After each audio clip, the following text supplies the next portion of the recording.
perhaps surprisingly, for a nation with such a powerful navy in the Age of Sail, the Spanish spent much of the 18th century not really favouring the big three-decker first rate.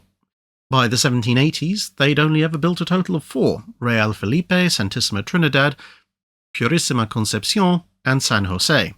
And the Real Felipe had been built so long ago that it was long out of service before Santísima Trinidad was built, and she in turn had been in service for a decade alone before the last two began to enter service.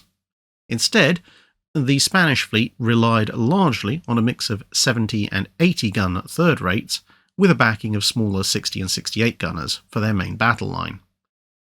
That all began to change in the 1780s. A series of battles and other events had convinced the Spanish admirals and the Spanish crown of the merits of larger three-deckers.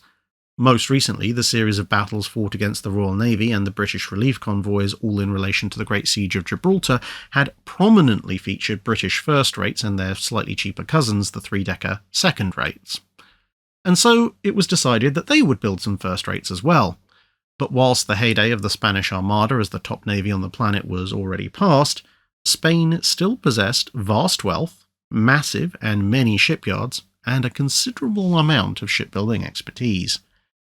Thus, whilst the British were at this point still largely constructing their first rates as artisan one-offs armed with 100 or 104 guns, the Spanish embraced the go big or go home idea by ordering a class of no less than 8 112-gun ships of the line, based on the preceding pair that they'd built, but improved to be about a knot faster. At this stage, Spanish ships were still sometimes given both a regular name and a religious name, so whilst we most commonly refer to them as Santa Ana, Mexicano, Conde de Regla, Salvador del Mundo, Real Carlos, San Hermenegildo, Reina Luisa, and Príncipe de Asturias, the 2nd, 3rd, 5th, and 7th vessels are also recorded to have had specific religious names attached to them as well. The ships would be built fairly rapidly, 3 in Spain at Ferrol, and 5 at the great shipyards of Havana, coming into service starting in the middle of the 1780s through to the start of 1794, although 6 out of the 8 would be in service before 1790. Officially, they carried 30 36-pounder cannon on their lower gun deck, 32 24-pounders on the middle gun deck, 30 12-pounders on the upper gun deck, and a further 18 8-pounders on the forecastle and quarterdeck areas. On those that survived for longer than some of the others, some of those 8-pounders would be replaced or supplemented at various times by a range of short-barrel weapons analogous to British carronades, as well as a small number of pedreros, literally stone throwers, but in actuality small anti-personnel swivel guns. This gave the Spanish fleet a considerable on-paper boost in capability, and the class would prove in the main to be an exceptionally durable set, even for first rates.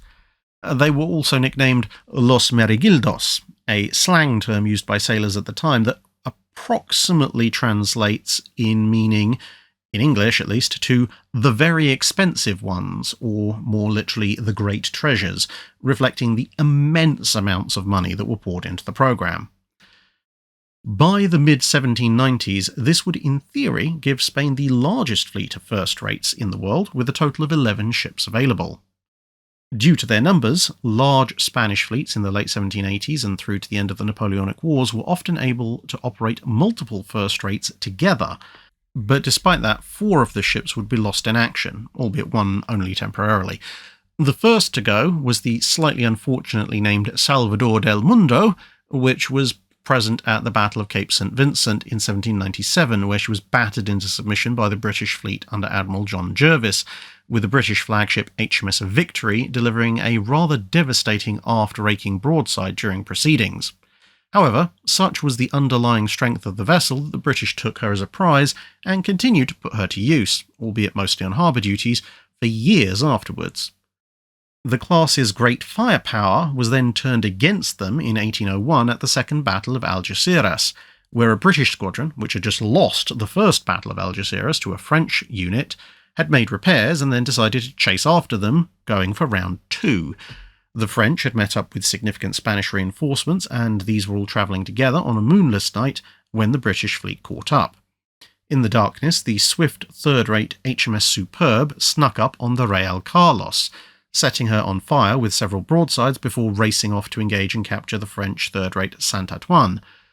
Unfortunately, the San Hermenegildo mistook the burning Real Carlos for a British ship and opened fire, which in the darkness prompted the Real Carlos to shoot back, and soon the two massive first rates were unknowingly shooting 7 bells out of each other.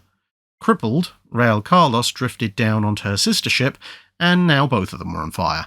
Shortly thereafter, the fires reached the ship's magazines, and both exploded, one after the other, taking about 85% of their combined crews with them. Santa Ana would be one of several Spanish first rates present at the Battle of Trafalgar, fighting HMS Royal Sovereign under Admiral Collingwood to a standstill for over 2 hours before finally surrendering.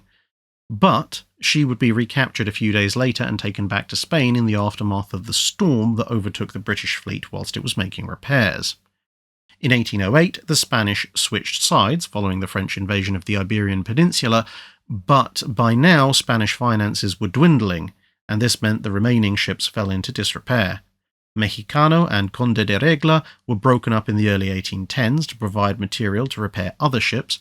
Reina Luisa foundered in a storm due to her poor condition in 1815, whilst Príncipe de Asturias and Santa Ana herself had sailed to Havana to escape French capture in 1810.